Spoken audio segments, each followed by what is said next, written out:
반갑습니다. 네, 안녕하세요. 안녕하세요. 자기소개를 한번 부탁드리도록 하겠습니다. 저는 이제 조용건이라고 하고 지금은 주로 이제 퍼실리테이터로 활동을 하고 있습니다. 퍼실리테이터가 어떤? 그거 물어보실 줄 알았어요. 사실 저도 잘 모르겠는데 요즘에 하도 뭐 퍼실리테이팅 말이 많잖아요, 여기저기서.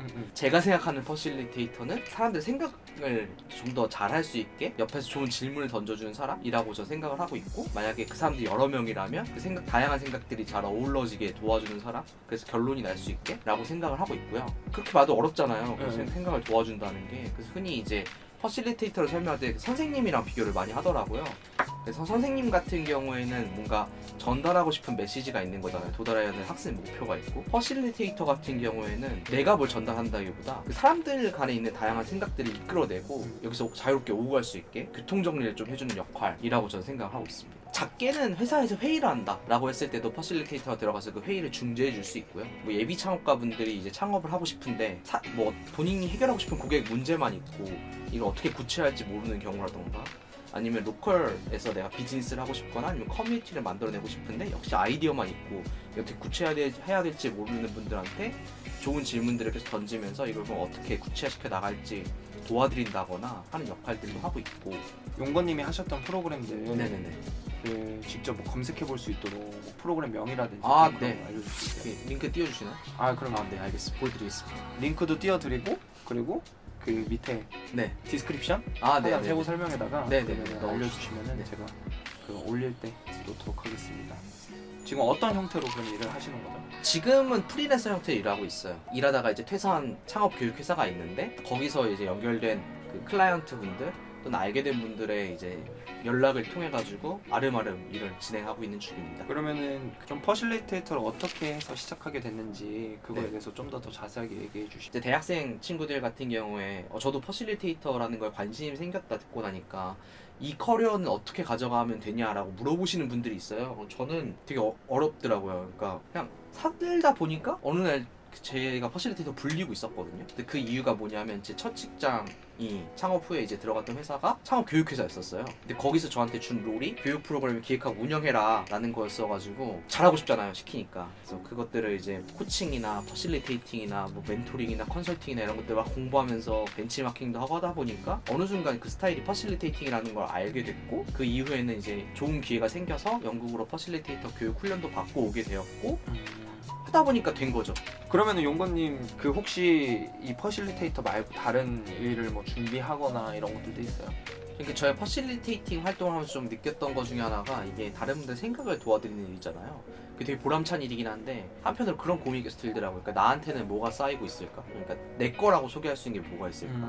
라는 생각이 하나 들었고, 두 번째는 이 퍼실리테이팅 스킬이라는 것 자체가 되게 소프트 스킬이다 보니까 그 실제로 아예 이 영역에 관심이 없으신 분들에게 증명해내는 게 어렵더라고요. 내가 이런 걸 할 수 있다라고 하는 게. 그래서 그런 고민에서 제가 사실 또 좋아하는 것 중에 하나가 막 분석하는 일을 되게 좋아하거든요. 그래서 그 관심 연장선상에서 데이터 분석 쪽도 그 일을 준비하고 조금씩 일도 하고 있고 뭐 그런 상황입니다.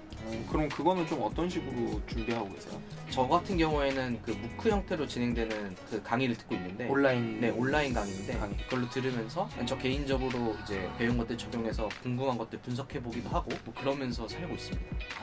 그래서 이번에도 로컬 관련해가지고 우리 로컬 크리에이터란 뭘까? 도대체 이게 어떻게 사람들이 생각하고 있을까? 또는 그 로컬 크리에이터에 대해서 설문조사에 대한 데이터 분석을 의뢰받아가지고 그것도 이제 진행하고 그랬었죠. 지금 하고 있는 프리랜서로 하고 있는 일도 네네. 같고 그 네. 전에 회사에서 하던 일이랑. 네네. 근데 왜 이제 그 회사를 나오게 됐는지. 그 크게는 이제 하고 싶었던 일과 하는 일에 괴리가 있었던 것 같고, 그래서 거기서 이제 계속 삐그덕 되던 게 결국에 이제 터지지 않았나? 그리고 퇴사로 이어지지 않았나?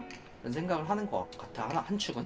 그래서 그게 뭐냐면 결국에 제가 하고 싶었던 일이라 하면 사람들의 성장을 좀 돕는 일이었는데, 그래서 그 사람이 진정으로 좀 자기 하고 싶어하는 일을 찾고 그 일을 어떻게 하면 더 잘할 수 있게 할까라는 그 고민을 더 하고 싶었는데, 사실 회사에서 교육 프로그램을 한다 그러면 클라이언트가 있고, 그럼 클라이언트가 바라는 바가 있잖아요. 또 회사에서 또 바라는 바가 있고, 그러다 보니까 제가 뭔가 하나 한다고 했을 때, 그러니까 케이크를 먹는다 치면 3분의 1은 회사 몫이고 3분의 1은 클라이언트 몫이고 제가 3분의 1만 제 생각이 들어간다는 생각이 들어가지고 거기서 계속 한계를 느꼈었던 것 같고요. 두 번째 같은 경우에는 이런 소프트 스킬에 대한 좀 회의가 있었던 것 같아요. 그러니까 하드 스킬 같은 경우에는 특히 내가 뭘 할 수 있다라고 말하는데 되게 유리하다는 생각이 많이 들거든요. 뭐 나 프로그래밍 할 수 있다, 어떤 언어를 어느 정도까지 작성이 가능하다라는 이야기를 할 수 있는 것 같은데, 내가 퍼실리테이팅 할 수 있다라고 했을 때 이게 왜 좋은지 설명하는 게 되게 힘들더라고요. 내가 이걸 할 수 있다라고 하는 게. 예를 들어서 A라는 회의가 있었고 B라는 회의가 있었을 때 A에서 퍼실리테이터가 들어가서 퍼실리테이팅 되게 열심히 해가지고 회의 결과가 잘 도출됐다. 그럼 사실 이거는 회의에 참여한 사람들의 어떻게 보면 성과지 퍼실리테이터의 성과다라고 말하기 쉽지 않잖아요. 그래서 그런 것들에서 좀 한계를 느껴서 다른 사람들하고 커뮤니케이션 하기 쉬운 스킬을 좀 더 키우고 싶다, 전문성 있는 사람이 되고 싶다는 생각을 했던 것 같아요. 그래서 회사에서 하는 일도 마침 내가 하려고 하는 거랑 방향성이 계속 어그러지는 것 같아서 모티베이션이 떨어지고 있던 무렵에, 근데 내가 이 스킬 가지고 과연 밖에 나가서 얘기를 했을 때 사람들 얼마나 설득할 수 있을까라는 고민이 이제 합쳐져가지고 퇴사를 결심했던 것 같습니다. 비슷한 고민도 저도 했었던 것 같고. 그래서 그러면 그 데이터를 추가적으로 공부를 한 거죠. 하는 거죠. 네. 그러면은 지금은 그럼 프리랜서로 그 퍼실리테이터 네. 일을 하고 있잖아요. 네. 그러면 우리가 이제 사실 뭐 어떻게 뭐 먹고 살까, 어떻게 그쵸. 먹고 살까 이러다 보니까 네. 어때요? 뭐 수입적인 거는 좀 그러니까 이래요. 이렇고 뭔가 잘 될 때는 일 되게 많고 바쁘고 안 될 때는 그냥 한없이 안 되고. 그래서 저 2월 같은 경우는 이제 캘린더가 어제까지만 해도 굉장히 새하였거든요. 여기 눈 이렇게 쌓인 것처럼. 오늘은 좀 이제는 그쵸. 좀 쌌어요. 이제는 쌓였어요? 좀 쌓였죠. 아. 조금. 근데 돈 주는 거 없어요. 그냥 색칠만 됐어. 근데 이게 그런 게 있거든요. 하도 막 없으면 산책 같은 것도 막 일정 잡아놓고 그래요. 쓸쓸하니까.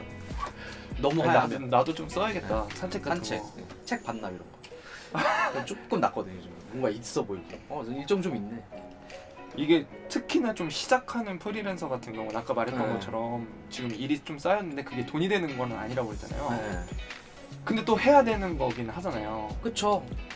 앞으로 이제 내가 계속 이제 네. 숙련도를 쌓아가기 위해서는 또는 돈이 안 미팅에서 되더라도. 얘기를 계속 해야지 다음 달, 다다음 달도 뭐 생기는 거니까. 맞아. 그러니까 내가 지금 당장 회사 다닐 때는 네. 내가 그냥 월급 안에서 네. 무슨 일을 하든지 네. 이게 다 나의 페이에 포함되어 있는 네. 행동인데 네. 프리랜서로 했었을 때는 어떤 거는 딱 시작해야지만 돈이 되는 건데 그렇죠. 이거를 돈이 되는 걸 시작하기 위해서 준비하는 그런 네. 사전 작업들에 대해서 네. 페이가 안 이게 되죠. 페이가 안 되니까 바쁜데 돈이 안 되는 경우도 많고 네. 이게 참 어려운 것 같아. 그래서 그런 얘기 있더라고요. 뭐 회사 다니는 거에 뭐 두세 배 못 벌면 프리랜서 하지 말라고. 근데 맞는 것 같아요. 그러면은 그냥 자연스럽게 어렵다고 했잖아요. 혹시 뭐 더 어려운 점들이 좀 뭐가 있을지.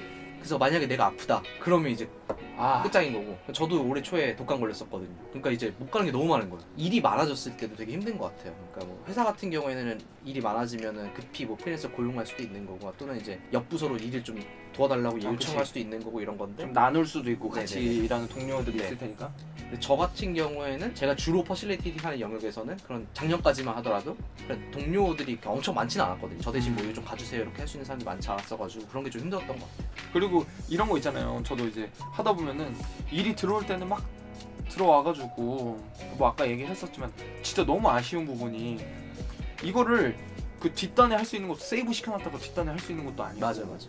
이거 나 뭐 지금 당장 못하면 이게 날라가 버려. 네. 근데 내가 지금 당장 하고 있는 일이 있고 몸이 네. 하다다 보니까 또 네. 못하고. 심지어 그런 경우도 있죠. 다른 기회가 더 좋은 경우도 있죠. 지금 하고 있는 일보다. 맞아. 근데 못하는 거죠. 지금 하고 있는 일 어쨌든 끝내야지. 그 끝내야 신뢰 되니까. 금이 가니까. 그래서 요즘 하시는 분들은 좀 이렇게 약간 뭐라 그래, 크루 형태라고 그래야 되나? 그쵸. 그런 게 좋은 것 같아요. 약간의 커뮤니티가 있어야 되는 뭔가 것 같아요. 회사 조직은 아니지만 네. 완전 그렇게 끈끈한 조직은 아니지만 필요할 때 서로 품앗이를 네. 할 수 있는 되게 중요한 것 같아요. 좀 도움을 줄 수 있는 게 프리랜서한테는 약간 보험적인 측면이지 않나. 맞아요. 퍼실리테이팅에 대해서는 좀 어려운 점이 어떤 게 있어요? 그러니까 일단은 그 퍼실리테이팅, 아까 잠깐 말씀드렸지만 퍼실리테이팅에 대한 개념 정립이 어려운 것부터가 좀 있는 것 같고, 그러니까 이 사람들은 어쨌든 누가 앞에 서 있으면 그 사람 다 알 거라고 생각하는 경향이 있잖아요. 답을 줄 거고 뭐 전체 어떻게 진행되는지도 알 거고 하는데, 실제 퍼실리테이터가 온 이유는 그냥 좋은 질문들 던지고 그 사람들 구성원들이 좋은 이야기들 많이 하게 이끌어주기 위해서인데, 이 기대의 차이가 있는 경우가 좀 힘든 것 같고, 두 번째는 어쨌든 이게 사람의 말을 계속 듣고 그 다음에 내 머릿속을 정리해가지고 다시 이제 리플렉션 시켜주는 일을 많이 하게 되는 것 같아요. 특히 뭐 10명 정도의 그룹을 퍼실리테이팅 한다 그러면 거기서 나오는 발언들을 내가 교통 정리를 이렇게 계속 해가지고 지금 우리가 이런 얘기를 하고 있다 이렇게 계속 보여줘야 되는데 그룹한테, 그러다 보니까 모든 사람한테 계속 집중을 하고 있어야 되는 게 굉장히 힘든 일인 것 같아요. 약간 심리 상담 하시는 분들도 비슷한 것 같거든요. 집단 심리 같은 거 할 때, 집단 치료 같은 거 할 때. 그래서 이제 하루 종일 퍼실리테이팅을 하고 나면 굉장히 지치죠. 그래서 이제 이러고 있는 집에 차에. 그러면은 지금 하고 있는 일에 대해서 각각의 좋은 점은 뭐 어떤 게 있어요? 그러니까 프리랜서 같은 경우에 제일 좋은 점은 좀 시간을 주체적으로 쓸 수 있는 게 제일 좋은 것 같아요. 주체적으로 쓸 수 있다는 게 뭐냐면 비교적. 비교적. 뭐냐면 사실 그렇잖아요. 직장인은 스케줄을 회사에서 정해주고 그다음 주말에 쉴 수 있고 휴가 내려면 내야 되고 뭐 이런 것들인데, 퍼실리테이터 같은 경우에 내가 그냥 주말에 일하고 평일에 놀아야지 하면 그렇게 할 수도 있는 거고, 또는 내 업무 스타일상 밤에 일하는 게 좋다. 그럼 밤에 일하고 낮에 쉬어도 되는 거고, 또 이제 뭐 자이든 타이든 스케줄이 없다 이번 달에 여행 갈 수도 있는 거고, 돈이 있다면 이제 이런 게 좀 자유로운 거는 장점인 것 같고, 두 번째는 그나마 좀 더 회사에 비해서 비교적 더 자유롭게 일을 많이 할 수 있다는 것도 장점인 것 같긴 해요. 그러니까 많이 할 수 다양한 영역에 다양한 영역에 일을 할 수 있다. 결국에 회사 같은 경우에는 시스템이 굴러가는 대로 일을 하게 되는 경우들이 있잖아요. 그래서 이번 분기에 원래 하던 일 A를 하고 원래 하던 일 B를 하고 하는 경우가 많은데, 프리랜서 같은 경우에는 내가 어쨌든 다른 사람을 만나가지고 나를 어필하고 그래갖고 사업을 메이드에서 진행해야 되는 경우가 많다 보니까 파트너도 생각보다 되게 다양한 기관들이 생기게 되고 더 다채로운 일들을 해볼 수 있다. 그리고 뭐 또 장점이 있냐라고 하면 그 개인의 성장은 확실히 되는 것 같아요. 개인에서. 네. 그러니까 이게 회사에서 하는 일이 개인의 성장으로 분명히 이어지죠. 근데 이게 이 성장이 내가 밖에서도 어쨌든 밥을 벌어먹고 살 수 있는 스킬의 성장이냐 그렇지 않냐인데, 아닐 수도 있지. 아닐 수도 있죠. 예를 들어서 회사에서 영업을 굉장히 잘해야 되는 분위기여서 내가 영업을 잘한다. 그럼 나오셔가지고 나중에 영업 관련 직종에 가시거나 아니면 본인이 창업을 하실 수 있는 거잖아요. 역량을 살려서. 실제로 그런 분도 많이 봤고.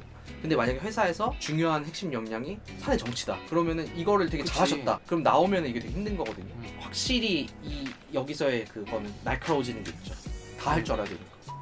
다 할 줄 알아야 되니까 좀 더 이 각박한 세상에 생존력이 좀 더 세지는 그러니까 거. 본인이 그 성장하고 싶은 영역 성장은 더 만약에 기회를 많이 잡을 수 있다면 할 수 있는 건 맞는 것 같아요. 물론 그 전제가 있지만 기회를 잡을 수 있다면. 그러면 이제 퍼실리테이터로서 일하는 거의 보람은 뭐냐라고 한다면 그런 생각이 들어요. 그러니까 이제 결국에 퍼실리테이터가 하는 일이 그룹 내 사람들한테 계속 좋은 질문을 던져서 성장을 시키잖아요. 그래서 워크숍 끝나고 나면 이 사람들이 정말 생각이 성장해갖고 나가면 거기서 되게 뿌듯한 것 같아요. 왜냐하면 이게 사람 성향에 따라 다르겠지만 전 단순히 그 숫자 변화만 같은 것만으로는 효용을 좀 못 느끼는 편이거든요. 그래서 뭐 리텐션이 올랐다거나 뭐 수치가 조금 변했다 이런 것들, 뭐 매출액이 늘었다. 네, 뭐 그런 것들을 퍼센티지나 아니면 절대량 상대량을 보여주는 거에 대해서 막 엄청 매력을 못 느꼈는데, 여기 퍼실리테이팅 같은 경우는 바로바로 피드백이 오잖아요. 참가한 사람들이 너무 좋았다거나 아니면 다른 방식으로 생각하게 됐다거나 앞으로 이렇게 하게 됐다거나, 제일 좋은 거는 끝나고 나서 한 1, 2주 있다 연락이 다시 올 때, 생각이 다시 나가지고 연락을 드렸다 이럴 때가 좋죠. 굉장히 뿌듯하죠. 또 저는 그 생각하는 것 중에 하나가 지금 그러니까 이게 내 일이냐 아니면 회사 일이냐도 있거든요. 맞아. 그러니까 이게 내 일이라고 생각하고 이건 프리랜서 장점일 수도 있는데, 또는 근데 퍼실리테이터도 어쨌든 그 장소에서 혼자잖아요. 뭐 코퍼실리테이션 하는 경우도 있지만 거의 혼자 가가지고 그 그룹 내 토의를 진행하는 경우가 많거든요. 근데 그랬을 때는 그 일의 효용감이 나한테만 오는 것 같아요. 흡수가. 그러니까 나는 아니고 같이 준비하신 분들 몇 명한테. 그리고 그게 너무 눈에 보이니까 내 일이라는 생각이 되게 드는 거죠. 그래서 이거 어떻게 보면 이 일은 80% 정도 내 일이다 라고 하니까 이 일에 200% 만족했다 그러면 200 곱하기 0.8이 나한테 들어오는 거죠. 근데 회사 일이라는 거는 사실 되게 시스템 플로우 중에 하나를 내가 해주는 거잖아요. 그럼 이게 잘 됐다 했을 때 내 기여도가 몇 프로냐. 그러니까 되게 어려운 것 같거든요. 물론 뭐 많을 수도 있지만 프리랜서에 비해서는. 그러니까 프리랜서 너무 명확하잖아. 이거 잘 되면 내가 잘한 거고, 내가 잘한 거지. 못하면 내가 못한 거예요. 그냥 퍼실리테이팅도 이 회계 잘 되면은 내가 퍼실리테이팅에 대해 잘한 거고, 퍼실리테이팅 했는데 결과가 마뜩지 않다 그러면 사실 거기서 퍼실리테이팅 할 수 있는 두 가지 방법이 있습니다. 하나는 참가자 탓하기가 있고요. 이 사람들이 준비가 안 됐네, 전혀 도움이 안 되고. 하나 이제 그거죠. 그러니까 내가 못한 거죠. 물론 그러면은 그래서 잘했을 때 내가 잘한 거니까 더 효용감이 커지는 그런 게 있는 것 같아요. 퍼실리테이터는 직접적으로 회사에서 왔더라도 마주보고 있으니까 당사자를 그쵸. 직접 변화를 수용하는 당사자를 직접 마주보고 있으니까 그쵸. 그게 클 수밖에 없는 거야. 운이 좋은 것 같아요. 마지막 질문인데 앞으로의 계획은 어떻게 돼요? 저는 이제 전공이 소비자학이에요. 제가 그래서 하고 싶었던 게 뭐냐면 소비자 전문가가 되고 싶었어요. 그래서 그 소비자일 수도 있고 뭐 정책 수요자일 수도 있고 어쨌든 그 필요로 하는 사람들 대상으로 이 사람들이 진짜 뭘 필요한지 그리고 그게 이제 지속 가능하게 만들 수 있는 그 프로세스를 또는 아이템을 만들어내는 사람이 되고 싶다는 생각을 계속 하고 있었거든요. 그래서 제가 처음에 했던 것도 창업이었고 원래 그걸 직접 해보려고 그 직접 했는데 생각보다 역량 개발이 더 필요하겠다 싶으니까 회사를 들어갔던 게 처음에 퍼실리테이팅을 하는 거였는데 그러면서 이제 이게 퍼실리테이팅이나 아니면 그런 디자인 띵킹이나 하는 소프트 스킬들이 굉장히 내가 대면하고 있는 사람들의 생각을 읽는 데 되게 좋지만 더 다양한 트렌드, 메가 트렌드 같은 걸 읽어내는 데이터 같은 스킬도 필요하다는 생각이 들거든요. 그래서 그 두 가지 축의 생각을 다 연결을 하면 그러니까 어떻게 보면 스몰 스케일 데이터, 빅 스케일 데이터를 다 가지고 와서 제가 분석한다 치면 정말 사람들한테 필요한 걸 만들어낼 수 있지 않을까라는 생각이 들고 사실 그걸 통해서 정말 하고 싶은 거는 그 스킬이 내 사이에서 전문가로 인정이 받는다 그러면 그냥 세계에 돌아다니고 싶어요. 그래서 뭐 어느 나라 가서는 사업 만들었다가 다른 나라 가서는 공공 프로젝트도 만들고 이렇게 하면서 세계 유랑하면서 살고 싶습니다. 응원하도록 하겠습니다. 네. 혹시 2020년에 목표가 있을까요? 일단은 지금 하고 있는 걸 하면서 데이터 공부를 더 열심히 하는 게 목표긴 한 거. 근데 그러면서 제일 중요한 거는 행복하고 싶다. 행복하고 싶다. 근데 제가 생각하는 행복은 주변 사람들 잘 지내는 거. 그 정도가 오래 하면 많이 하는 게 아닐까? 주변 사람 잘 지내면서 공부하고 일하고 하면. 아니, 나도 되게 지금 새롭게 일을 시작해가지고 네. 하는 거에 있어서 하나의 또 딜레마가 뭐냐면 새롭게 일을 시작하는 거다 보니까 더 많은 노력을 쏟아부어야 되고 그러면 하루가 되게 모자르고 일주일이 모자르고 그렇죠. 근데 이렇게 지내다 보면은 항상 집에 붙어있는 와이프를 또 못 돌보고 집에 가서도 일을 해야 되고 아 그쵸. 저도 그러니까 그거네. 퍼실리테이팅 한다는 게 어쨌든 회의 시간 내내 붙어 있어야 되잖아요. 프로그램 시간 내내 붙어 있다가 그럼 저녁에 이제 공부해야 되거든요. 그럼 이제 여자친구 언제 만나고 가족은 또 언제 만나고 그런 게 있죠. 친구는 또 언제 만나고. 회사를 되게 열심히 하는 일 많이 하는 회사가 네. 나는 이런 부분에서 지속 가능성이 없고 주변 사람들을 못 돌보겠다 때문에 좀 나온 것도 있는데 이 프리랜서도 참 어렵더라고요. 그런 부분 독일을 가야 합니다. 왜요? 거기가 근무 시간 우리의 절반입니다. 아 독일에 태어나서 다음 생에. 다음엔 독일에서 알겠습니다. 그럼 오늘 이렇게 또 귀한 시간 내주셔가지고 이렇게 좋은 인사이트 주시고 또 경험담 뭐 있었는지 모르겠어요. 남겨주셔가지고 저 재밌게 들었습니다. 감사합니다. 감사합니다.